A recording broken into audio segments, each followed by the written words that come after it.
Et si le secret d'une pizza vraiment parfaite, eh bien ça ne tenait qu'à sa base. Aujourd'hui, on fait un petit voyage en Italie pour découvrir ensemble, étape par étape, comment on réalise une vraie pâte à pizza authentique. Oubliez tout ce que vous croyez savoir, on repart de zéro. On a souvent tendance à penser que la garniture fait tout le boulot. Mais en réalité, une pizza d'exception repose d'abord et avant tout sur une pâte d'exception. C'est elle qui donne le ton, la texture, le goût, bref, c'est son âme. Alors, on est prêt à découvrir comment lui donner vie ?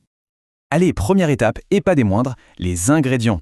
En cuisine italienne, il y a une règle d'or, toute simple. On utilise peu d'ingrédients, mais ils doivent être d'une qualité irréprochable. C'est vraiment la fondation de tout.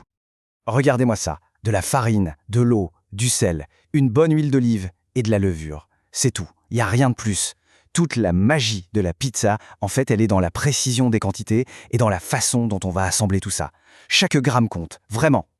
Bon, maintenant, on s'attaque à l'ingrédient un peu magique de l'histoire. La levure. C'est un micro-organisme bien vivant et notre mission, ça va être de le réveiller. C'est cette étape qui va créer les petites bulles d'air et donner à notre pâte sa texture. Oh, cette texture si légère et caractéristique. Alors là, c'est une étape super importante. On délaye la levure dans de l'eau tiède, on va dire autour de 25 degrés. Attention, petit piège. Si l'eau est trop chaude, ça tue la levure et là, c'est le drame, la pâte ne lèvera jamais. Une fois que c'est bien dissous, on ajoute l'huile d'olive. Voilà, notre activateur est prêt. On passe à la partie un peu plus physique, le pétrissage. Le but, c'est pas juste de tout mélanger, c'est en pétrissant qu'on va développer ce qu'on appelle le réseau de gluten. C'est une sorte de structure élastique qui va emprisonner l'air et donner ce mâchant si particulier à la pâte.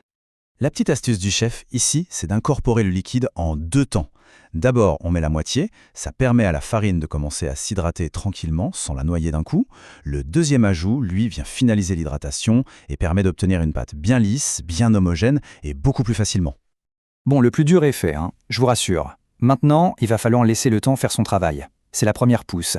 C'est une étape totalement passive pour nous, mais qui est incroyablement active pour la pâte.